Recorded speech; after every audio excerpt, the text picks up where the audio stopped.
नमस्कार, मैं विक्रम और आप देख रहे हैं journalist Uttar Pradesh news channel. देश दुनिया की तमाम बड़ी खबरों को देखने के लिए हमारे चैनल को सब्सक्राइब करें और कमेंट बॉक्स में अपनी अमूल्य राय जरूर दें। आइए आपको दिखाते हैं इस वक्त की सबसे बड़ी खबर। उत्तर प्रदेश में लोकसभा चुनाव को लेकर समाजवादी पार्टी और सभी राजनीतिक दल लगातार जनसभाएं कर रहे हैं। इन सबके बीच समाजवादी पार्टी के कन्नौज में समाजवादी पार्टी के राष्ट्रीय अध्यक्ष अखिलेश यादव, जो कि खुद वहां से लोकसभा के प्रत्याशी हैं, जनसभा को संबोधित करते हुए उन्होंने कहा कि कन्नौज के वर्तमान भाजपा सांसद ने जिस प्रकार अपने दुर्व्यवहार और दुर्वचनों से कन्नौज का जग में जगमगाता नाम खराब किया है, कन्नौज की जनता इस लोकसभा चुनाव में उस नाम को फिर से रोशन करने और कन्नौज के भाईचारे की महक दुनिया भर में फैलाने के लिए सपा को रिकॉर्ड मतों से जिताने जा रही है। कैमरे पर वोट खरीदने का दावा करने वाले भाजपा के उम्मीदवार इस बार बूथ एजेंट तक नहीं मिल रहे हैं। वोट कहां से मिलेंगे? महंगाई, बेरोजगारी, भ्रष्टाचार और कोरोना वैक्सीन के बुरे असर की आशंका से इस बार हर वर्ग समाज का जो अभूतपूर्व समर्थन मिल रहा है वो बेहद उत्साहजनक है। इस अपार प्रेम और समर्थन के लिए कन्नौज वासियों को बहुत बहुत धन्यवाद। अखिलेश यादव ने क्या कुछ कहा, आइए आपको सुनाते हैं। हमारे भैया, तुम्हारे भैया, काम वाले भैया, आए जाओ भैया, और आए गए भैया आदरणीय अखिलेश यादव जी। एक ही नारा, एक ही नाम, अखिलेश यादव जिंदाबाद। आइए आदरणीय नेताजी।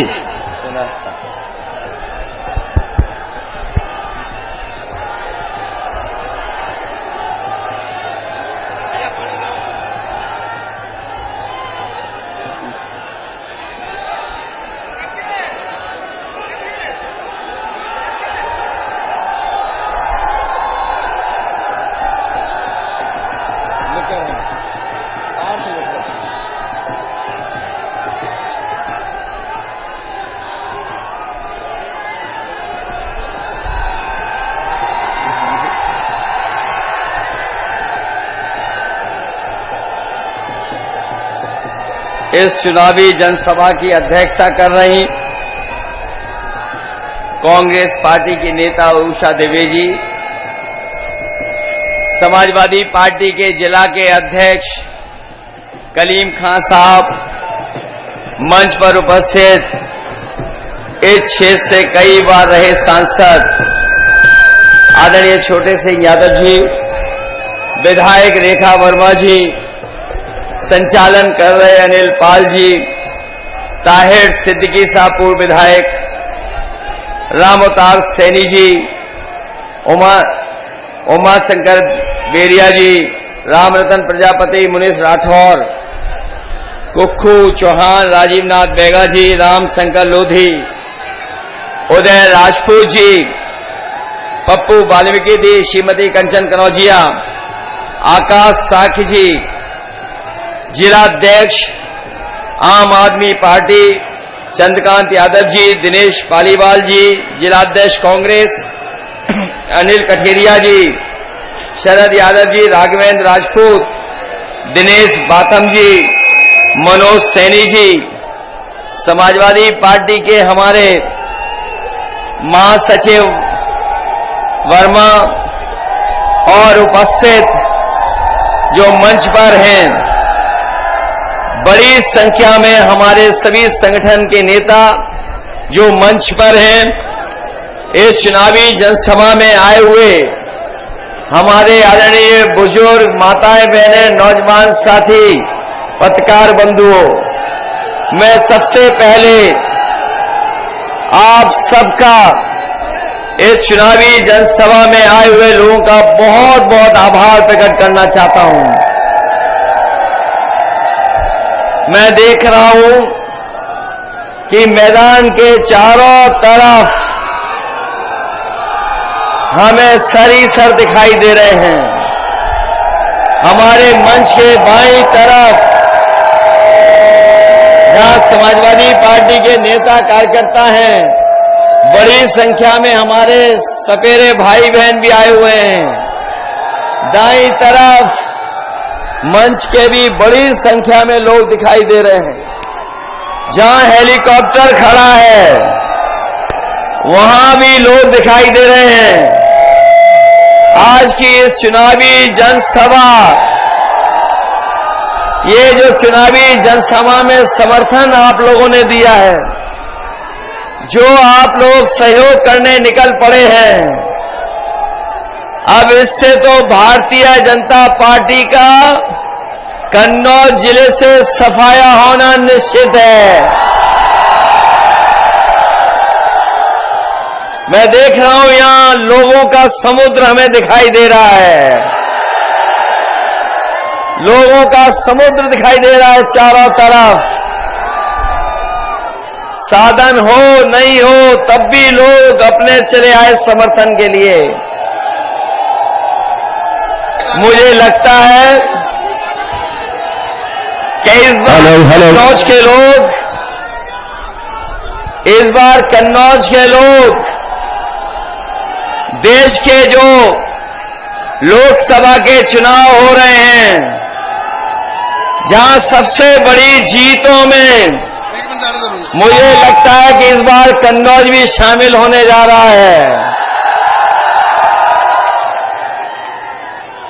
ये बीजेपी वाले लोग,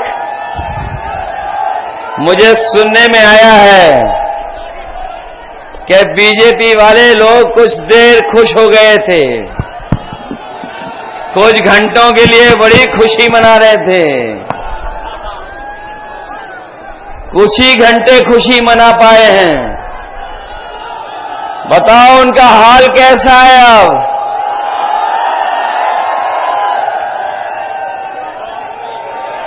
कहां चले गए बीजेपी वाले लोग?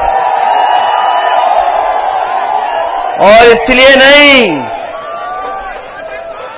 हमारे कन्नौज के लोग जानते होंगे, जहां पर विकास छूटा था वहीं छूट गया।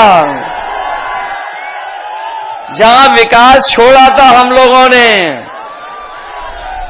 उससे आगे ये कन्नौज का विकास नहीं किया इन्होंने। और इनको केवल 10 साल का हिसाब किताब नहीं देना है, बल्कि 17 साल का हिसाब किताब देना है। दिल्ली के 10 साल और लखनऊ के सरकार के 7 साल। बताओ 17 साल का हिसाब देना है कि नहीं देना इन्हें? और 17 साल में हमारे किसानों के साथ धोखा किया। किसान भाइयों, देश के प्रधानमंत्री जी आए थे, कन्नौज में कई बार आए और कह के गए थे कि हम किसानों की आय दोगुनी कर देंगे। बताओ गुरसाईगंज में आए थे, तिरवा में आए थे। बताओ हमारे किसान भाइयों, किसी की पैदावार का लाभ, क्या उनकी आय दोगुनी हो गई आज? आय दोगुनी नहीं की थी इन्होंने, काले कानून लाने का काम किया था। और काले कानूनों से हमारे किसान भाइयों की जमीन छीनना चाहते थे।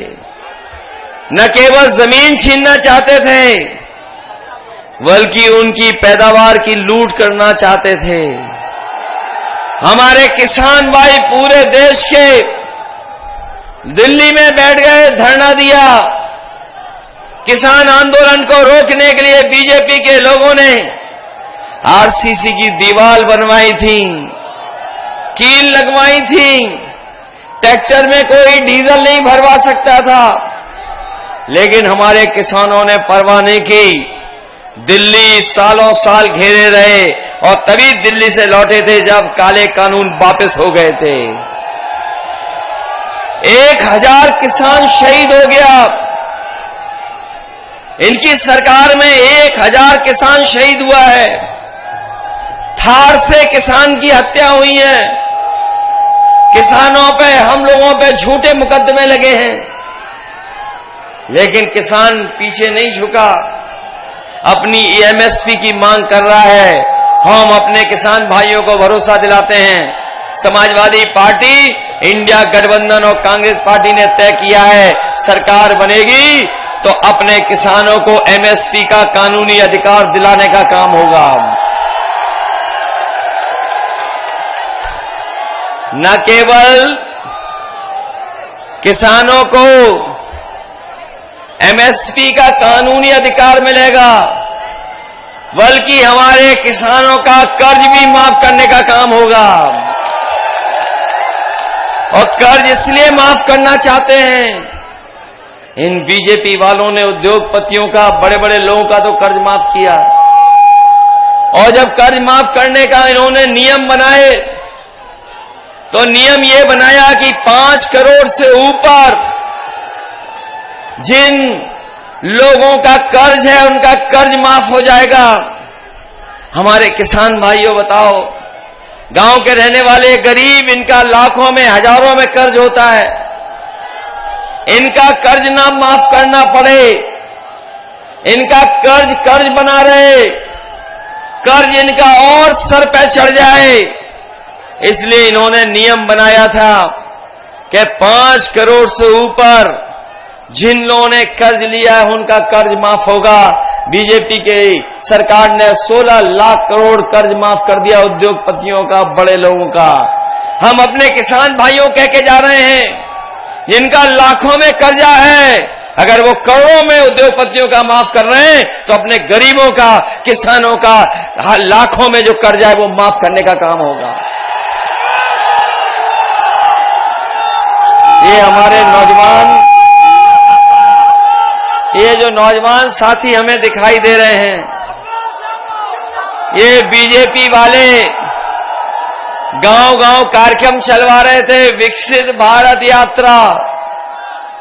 ये विकसित भारत यात्रा का अगर सहयोग हमारे प्रधानों ने न किया होता तो इनकी विकसित यात्रा नहीं चल पाती। ये विश्व गुरु बनाना चाहते हैं देश को। हम बीजेपी के लोग कहना चाहते हैं, जिस समय हमारा किसान खुशहाल होगा, विकसित भारत भी बन जाएगा और नौजवान को नौकरी रोजगार मिलेगा तो विश्व गुरु भी हमारा भारत देश बन जाएगा। नौजवान साथियों, इस सरकार ने धोखा दिया कि नहीं दिया धोखा आपको? इन्होंने नौकरी निकाली, परीक्षा लिखवाई और बाद में पेपर लीक कर दिया। बताओ पेपर लीक हुए कि नहीं हुए? और एक पेपर लीक नहीं हुआ, 10 से ज्यादा पेपर लीक हुए। यही नौजवान जो तैयारी कर रहे थे, सालों साल कोचिंग कर रहे थे, बड़ी मेहनत से पढ़ाई कर रहे थे, किराया मांग करके, उधार कर करके इन्होंने पढ़ाई पूरी की, कोचिंग की, और जब परीक्षा लिखी, जब वो परीक्षा दे करके नौजवान घर लौटा तो पता लगा पेपर लीक हो गया, परीक्षा कैंसिल हो गई। इस सरकार में जो भी परीक्षा हुई है सबके पेपर लीक हो गए। बताओ ये सरकार कैसी है जो अपना लीकेज नहीं रोक पा रही है? बताओ पेपर लीक हो रहा है कि नहीं हो रहा है? ये कैसी सरकार है जो अपना लीकेज नहीं रोक पा रही है, पेपर लीक करा रही है? और केवल पेपर लीक नहीं हुए हैं, बल्कि नौजवान जो हमारा दौड़ के, भाग के, दिन रात तैयारी करता था फौज की, क्या उसको फौज में भर्ती मिल जाएगी, पक्की नौकरी मिलेगी और वर्दी पहनने को मिलेगी, देश की रक्षा करने के लिए चला जाएगा, वो नौकरी भी इन्होंने आधी अधूरी कर दी। ये अग्निवीर वाली नौकरी, ये जो आधी अधूरी नौकरी है, हम समाजवादी लोग और इंडिया गठबंधन के लोग कभी स्वीकार नहीं कर सकते हैं। नौजवानों, सरकार बनेगी, अग्निवीर व्यवस्था हमेशा हमेशा के लिए खत्म हो जाएगी। ये 4 साल की नौकरी हमारा नौजवान स्वीकार नहीं कर सकता। और ये अग्निवीर में कोई आपका सम्मान नहीं है, न आपको कोई इसमें सम्मान मिलेगा। ना आपको कोई सुविधा मिलने जा रही है।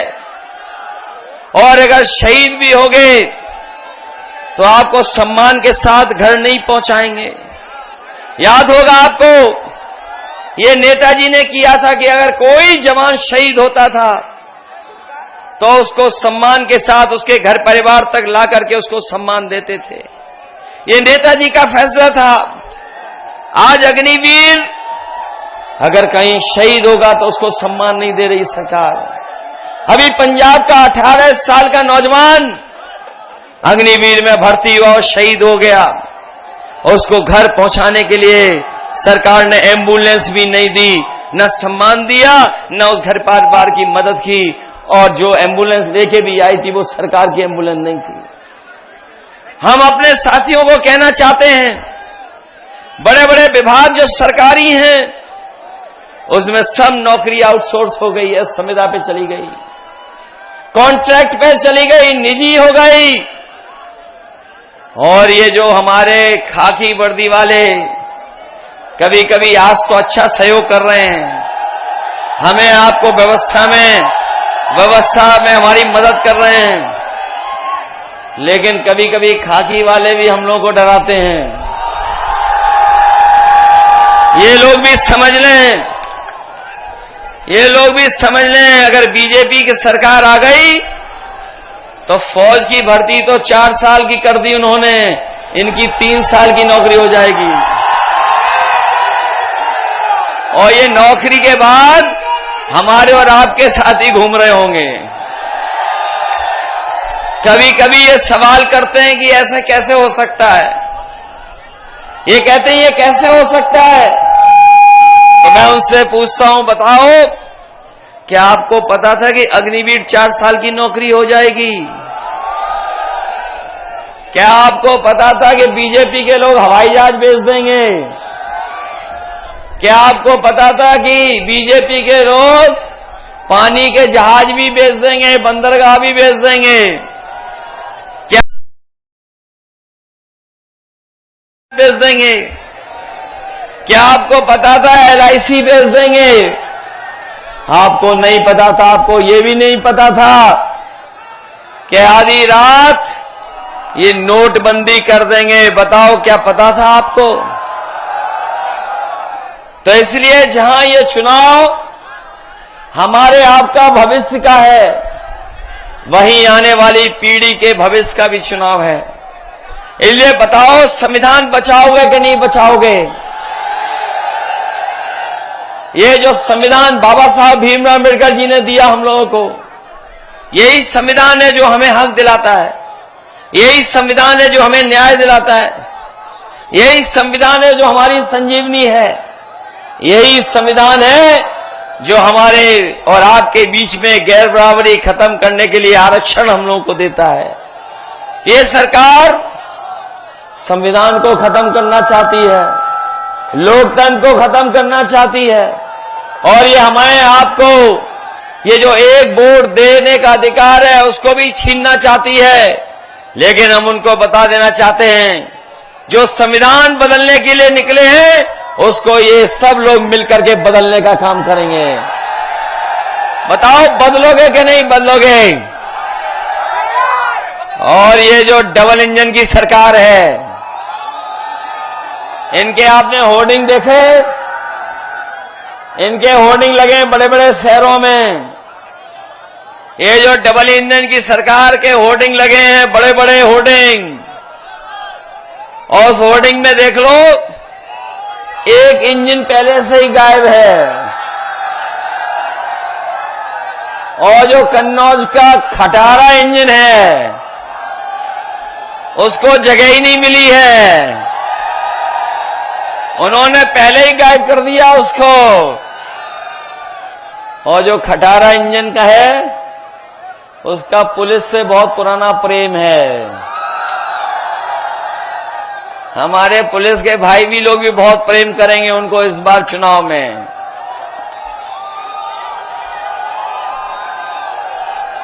इसलिए सावधान हो कि नहीं सावधान हो? और ये सरकार वाले बताएं, जिनकी नौकरी छीनी, बताओ, हर नौजवान की नौकरी छीन ली परीक्षा देने वाले की। अगर हम कुल मिला के जिनके परीक्षा कैंसिल हो गई, जिनका पेपर लीक हो गया, वो ऐसे 60 नौजवान हैं, 60 लाख। अगर 60 लाख नौजवानों का और उनके मां बाप को जोड़ लें तो एक परिवार में 3 लोग नाराज हैं। तो अगर हम 60 लाख का गुणा 3 में कर दें तो 1 करोड़ 80 लाख हुए।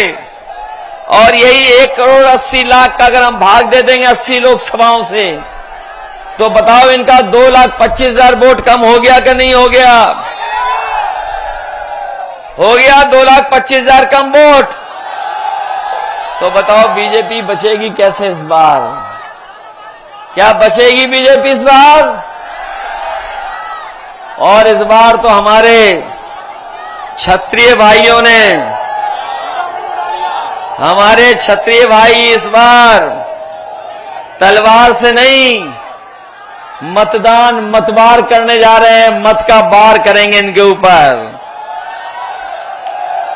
जो लोग कभी अपनी तलवार से वार करते थे, इस बार मतदान से वार करेंगे। मतवार होने जा रहा है।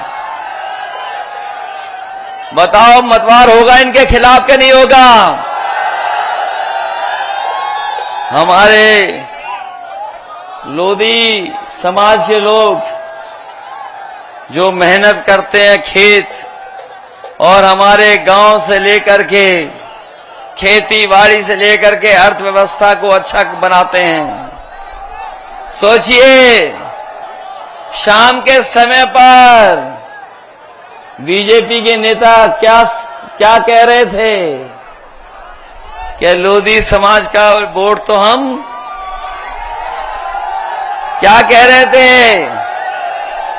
शाम होते ही भाषा बदल जाती है। हमें कारण नहीं पता है कि क्यों कारण शाम होते ही भाषा बदल जाती है। बताओ, हमारे लोधी समाज को क्या अपमानित कर रहे थे कि पैसे को लेकर के अपमानित करने का काम किया। ये लोधी समाज के लोग, हमारे लोधी राजपूत समाज के लोग बहुत स्वाभिमानी हैं। वीरांगना अवंतीबाई के परिवार के सदस्य लोग हैं। जिन लोगों ने अपमानित किया है, उनको इस चुनाव में अपने वोट से हिसाब किताब करने का काम करेंगे। और अपने लोधी राजपूत समाज के लोगों को मैं कह के जा रहा हूं। मैं रसूलाबाद में हवाई पट्टी पे उतरा था, और उस हवाई पट्टी पर केवल एक बार हवाई जहाज उतरा। दोबारा ये सरकार ने हवाई जहाज नहीं उतारा, खराब कर दिया। कोई इस हवाई पट्टी पे दोबारा उतरा तो मैं उतरा। मैं अपने लोधी समाज के भाई बहनों को कहना चाहता हूं कि वो एयरपोर्ट जो बनने जा रहा है, उसका नाम वीरांगना, बोलो उनके नाम पे कर दें कि नहीं करें? हम लोग वीरांगना अवंती भाई, उनके नाम पर हम लोग करने का काम करें। न केवल वीरांगना अवंती भाई के नाम पर वो एयरपोर्ट होगा, बल्कि तिरवा में जो पैरामेडिकल है, जो पैरामेडिकल नर्सिंग मेडिकल कॉलेज के सामने है, उसको भी उनके नाम से उनको सम्मान देने का काम करेंगे। जो लोग कह रहे हैं कि मेडिकल कॉलेज बाबा साहब भीमराव अम्बेडकर जी के नाम पर हो गया है, ना उसका कोई नाम हटा पाएगा और न कोई बाबा साहब भीमराव अम्बेडकर जी का दिया हुआ आरक्षण उस मेडिकल कॉलेज से खत्म कर पाएगा। जैसे आरक्षण से उन्हें डॉक्टर पढ़ने की अनुमति मिली है, उनकी संख्या बढ़ी है, उसको और बढ़ाने का काम हम समाजवादी लोग करेंगे। ये क्षेत्र बहुत पिछड़ा इलाका था। ये हमारे पुराने नेता जानते होंगे। जब मैं पहली बार चुनाव लड़ने आया था तो सड़कें ऐसी थी जिसकी आप कल्पना नहीं कर सकते। ये हमारे बुजुर्ग लोग जानते होंगे, हसेरण, इंदरगढ़ आना, नादेमऊ जाना, और इस इलाके में जाने में पूरा दिन लग जाता था, एक कोने से दूसरे कोने तक। जब यहाँ के विधायक रहे अनिल पाल जी के पिताजी विजय बहादुर पाल जी, वो जब हमारे साथ चलते थे तो बताते थे कितने दिन उन्होंने भूख हड़ताल की थी, जाने कितने दिन सड़क बनवाने के लिए भूख हड़ताल करनी पड़ती थी। तब भी सड़क नहीं बन रही थी। अगर किसों का जाल बिछाया तो समाजवादी लोगों ने चारों तरफ सड़क बिछाने का काम किया। जब कभी खड़नी से निकलते थे तो बताओ खड़नी में कितने गहरे गड्ढे होते थे। खड़नी, और जब कभी चपुन्ना से उधर जाते थे हम लोग एरवा कटरा या सौरे की तरह, तो बबूलों से अपनी गाड़ियों को रगड़ देती थी, तब जाकर के निकल पाते थे।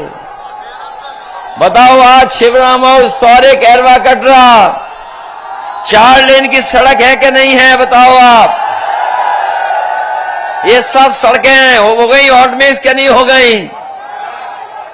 और जितने तार, जितने ट्रांसफार्मर, जितना बिजली का इंतजाम किया, ये बीजेपी के चुनने के बाद ये सब बिजली आना बंद हो गई। बताइए, बताओ बिजली आना बंद हो गई बीजेपी की सरकार में क्या नहीं। और बिजली आ भी रही तो बताओ बिल कितना देना पड़ रहा है। और मीटर लगा दिया वो अलग, और जब बिल आता है तो बताओ करंट लगता है कि नहीं लगता है। और बिजली आ नहीं रही है। जितनी समाजवादियों ने बिजली बनाई उतनी ये बिजली भी नहीं बना पाए, न गांव तक पहुंचा पाए। मुझे याद है जब देश के पूर्व राष्ट्रपति कलाम साहब से मेरी मुलाकात हुई, और उन्होंने मुलाकात में उत्तर प्रदेश के लिए बहुत सारी राय और सुझाव दिए थे, जिन सुझावों को हमने पूरा किया। और उस समय आपको याद होगा कि यहीं पर कलाम साहब आए थे, फकीरे पुरवा में हम लोगों ने उनको कार्यक्रम में बुलाया था, और उस गांव को वो बिजली की सुविधा दी थी कि आंधी तूफान भी आ जाए, तार टूट जाए, ट्रांसफर फूक जाए, लेकिन गांव की बिजली नहीं जाती थी। और बिजली न जाने के साथ साथ उनको कभी बिल नहीं देना पड़ता था, पूरे गांव की फ्री बिजली थी। वही योजना कई गांवों में शुरू कर दी हमने, लेकिन इस सरकार ने उस गांव के अलावा किसी गांव में वैसी बिजली नहीं लगने दी। और उस गांव में जो लगी हुई बिजली का इंतजाम था वो इस सरकार ने खराब कर दिया, फेंक दिया, खराब कर दिया।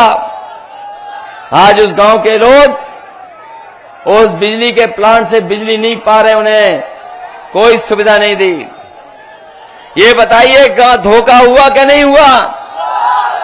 और उमरदा में हम लोगों ने दूध का प्लांट लगवाया था और गाय के दूध का कारखाना लगवाया था, जिससे गाय के दूध से बनी हुई चीजें हमारी बाजार में पहुंचे, शहरों में पहुंचे और हमारे किसानों को लाभ हो।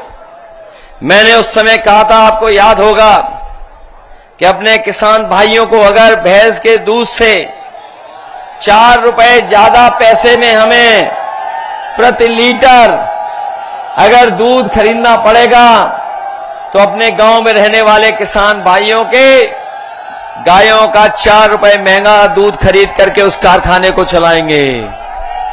इस सरकार ने न किसानों को रेट बढ़ के दिया, बल्कि वो कारखाना था वो बंद करा दिया। अब बंद हो गया। आपके बच्चे पढ़ लिख करके इंजीनियर बन जाते, वो इंजीनियरिंग कॉलेज बंद कर दिया। बताओ ये बंद हो गए कि नहीं बंद हो गए। और ये बहुत प्रचार कर रहे थे वैक्सीन वाला, बताओ सबके वैक्सीन लगवा दी, वैक्सीन लग गई सबके। और ये हमारे सरकारी कर्मचारी जानते होंगे, इन्हें दबाव डाल करके इनके वैक्सीन लगवा दी। ये जितने सरकारी कर्मचारी हैं, प्रेस के लोग हैं, इनके सरकार के लोगों ने दबाव बनाया, वैक्सीन लगवा दी। अब तो यूके के कोर्ट से फैसला भी आ गया है कि जिन लोगों को ये वैक्सीन लगी है उनका हार्ट फेल जल्दी हो सकता है, हार्ट की बीमारी हो सकती है। बताओ, वो जब अपना वैक्सीन का सर्टिफिकेट देखेंगे तो वोट किसको देंगे? बताओ, भाजपा के खिलाफ वोट डालेंगे कि नहीं डालेंगे? जब वो अपना सर्टिफिकेट देखेंगे, बताओ इनकी जान को खतरे में डाल दिया कि नहीं डाल दिया बीजेपी वालों ने? और जब सर्टिफिकेट देखेंगे वैक्सीन का तो वोट भारतीय जनता पार्टी के खिलाफ डालेंगे, ये हम जानते हैं। वैक्सीन हमने नहीं लगवाई, हमारे जैसे और भी साथी होंगे, हैं कुछ साथी जिन्होंने वैक्सीन नहीं लगवाई। लेकिन बीजेपी ने वैक्सीन वालों से भी पैसे वसूल लिए। बताओ, इलेक्ट्रॉल बॉन्ड से पैसे वसूले इन्होंने, बड़ी बड़ी कंपनियों से चंदा वसूल लिया इन्होंने। 1000 करोड़, 600 करोड़, 500 करोड़, 400 करोड़। जो मीट का कारोबार करते हैं उनसे भी पैसा वसूला इन्होंने। बीजेपी वालों ने जो मीट का कारोबार करते हैं उनसे चंदा वसूला, वैक्सीन से वसूला। और ये जो पैसा वसूला है, इसी की वजह से महंगाई है। बताओ, महंगाई बढ़ गई कि नहीं बढ़ गई? पहले बाजार में जो बिस्किट पैकेट आता था, जो पार्ले जी का बिस्किट पैकेट आता था, इतना बड़ा आता था। हमारे पुराने लोग जानते होंगे, ये पार्ले जी का बिस्किट पैकेट इतना बड़ा होता था। महंगाई और मुनाफे के चक्कर में बताओ, पार्ले जी का बिस्किट छोटा पैकेट हो गया कि नहीं हो गया? अब कितने बिस्किट का पैकेट आ रहा है? 5 का आ रहा है। इनकी सरकार और चली तो 1 बिस्किट वाला पैकेट आएगा, 1 बिस्किट का। ये पार्ले जी से ही सीखे हैं, हमारे किसानों की बोरी से चोरी। बताओ, बोरी से चोरी 5 किलो हो गई कि नहीं हो गई? बाद में 5 किलो और हो गई कि नहीं हो गई? इनकी सरकार आ गई तो आपको हमको खाद पाउच में मिलेगी, बोरी में नहीं मिलेगी। हम लोगों ने आप लोगों को लैपटॉप दिया था इतना बड़ा, याद है? और जहां कहीं किसी पर होगा, वो आज भी चल रहा होगा, जब उसको चलाते होगे तो नेताजी की तस्वीर दिखाई देती होगी। इन्होंने इसकी भी नकल कर ली, तस्वीर की, अपनी तस्वीर डाल दी। हम लोग इतना बड़ा लैपटॉप दे रहे थे, ये कितना दे रहे हैं बताओ? मोबाइल। हम लोगों ने तस्वीर डाली तो इन्होंने भी तस्वीर डाल ली, और ऐसे उंगली घिसते रहो। बताओ, चलता है कि नहीं चलता है? बताओ, घटिया दिया कि नहीं दिया? और हम आपको कहना चाहते हैं, जब चुनाव था तो राशन में रिफाइंड तेल दे रहे थे। आज बताओ, राशन में क्या मिल रहा है? क्या मिल रहा है राशन में? ये बाजरा क्या ज्यादा पौष्टिक होता है क्या? बताओ, क्या राशन में मिल रहा है? 400 रुपए का राशन, और महंगाई से आपसे हजारों करोड़ रुपए वसूल लिए। आप घर जाके हिसाब किताब लगाना। 400 रुपए का राशन देके महंगाई करके बताओ, हजारों रुपए ये वसूल रहे हैं कि नहीं वसूल रहे हैं? डीजल पेट्रोल महंगा कर दिया, और दवाई का जो पर्चा था बताओ दवाई महंगी हो गई कि नहीं हो गई? दवाई के पर्चे छोटे हो गए कि नहीं हो गए? अरे जो पेट दर्द की दवा है वो भी महंगी हो गई कि नहीं हो गई? बुखार की दवा महंगाई हो गई। सोचिए इन सरकार के लोगों ने दवाई से लेकर के सब महंगा कर दिया। महंगाई कहां पहुंच गई? ये मुनाफा कमाने के चक्कर में महंगाई है। इसलिए समाजवादी पार्टी ने और हमारे गठबंधन की सरकार बनने पर हम आपको भरोसा दिलाते हैं कि जिस तरीके से बड़े लोग, संपन्न लोग पैकेट का आटा खा रहे हैं, गुणवत्ता के साथ उन्हें पैकेट का आटा खरीद करके खा रहे हैं, स्वादिष्ट भी है, पौष्टिक भी है, क्योंकि आटे का बाजार बढ़ गया। तो हमारे बाबा रामदेव योग छोड़ करके आटा वो भी पैक करके बेचने लगे। इसलिए अपने गरीब भाई बहनों को कह के जा रहे हैं कि राशन की गुणवत्ता तो करेंगे बेहतर, राशन की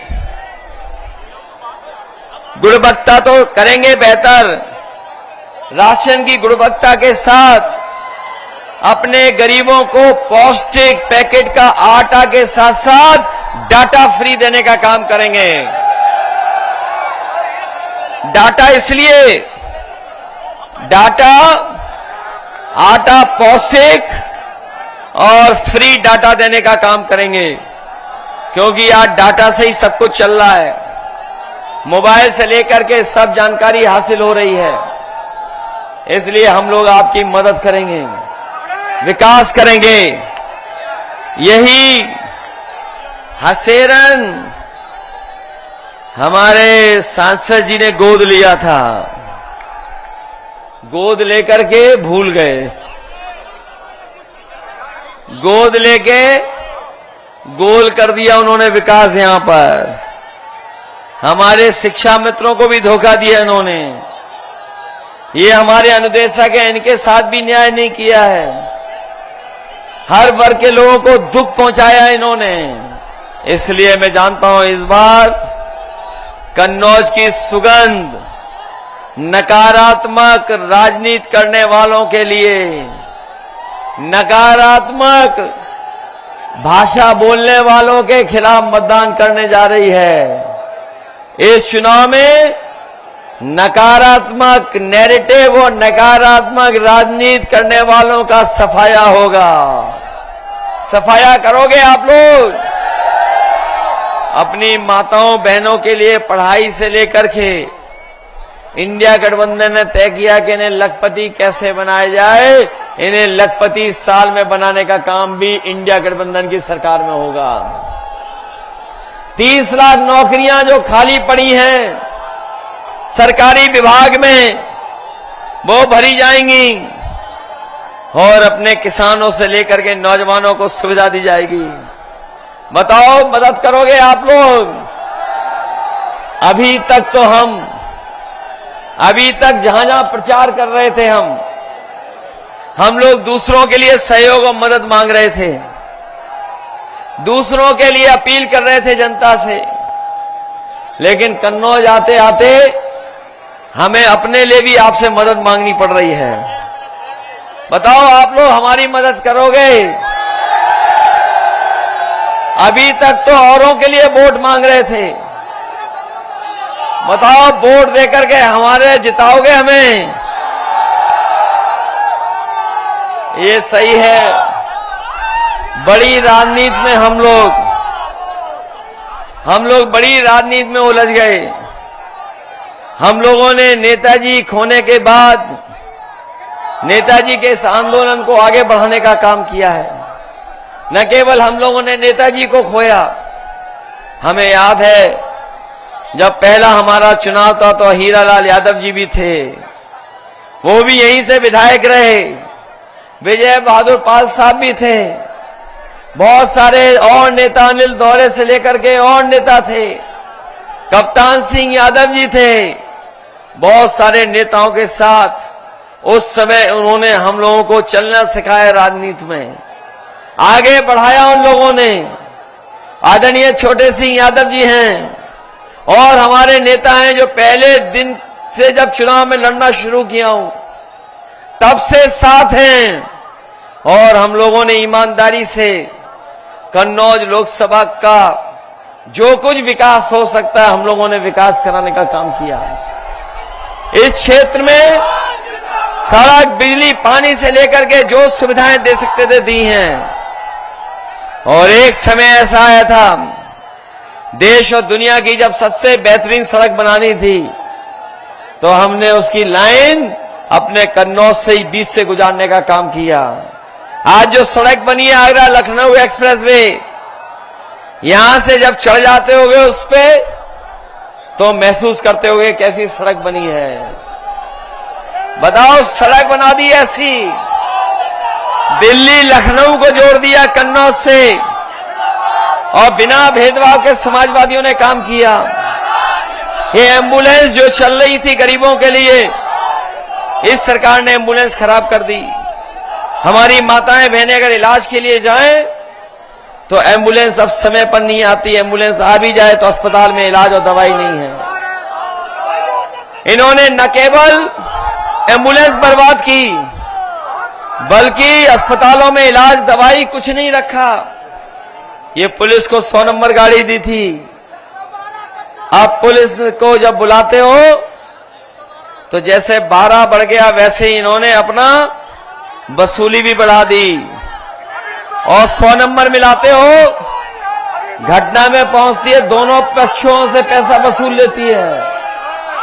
ये हो रहा है सरकार में। इसलिए मदद करना आप लोग। हम आपसे अपने लिए निवेदन करने आए हैं। बताओ, जिताओगे आप लोग और ये धोखेबाजों को हराओगे और जिनकी शाम होते ही भाषा बदल जाती है, जिनकी शाम होते ही भाषा बदल जाती है, अपमानित करते हैं समाज के लोगों को। हमारे साक्ष समाज के लोग बैठे होंगे, भगवान बुद्ध की मूर्ति लग गई थी, जैसे इन्होंने वीरांगना अवंतीबाई की प्रतिमा हटाई, मूर्ति हटाई, वैसे ही भगवान बुद्ध की भी मूर्ति हटा दी थी इन्होंने। मैं जानता हूं अपने हर समाज के लोग इस बार भारतीय जनता पार्टी को हटाने का काम करेंगे। इन्हें हटाइए। भाजपा हटाओगे तो महंगाई कम होगी, भाजपा हारेगी तो संविधान बचेगा, भाजपा हारेगी तो नौकरी मिलेगी, भाजपा जाएगी तो खुशहाली आएगी। भाजपा हटाओ सब मिलकर के, यही निवेदन में आप सबके लिए बहुत बहुत धन्यवाद, बहुत बहुत आभार प्रकट करता हूं आप सबका।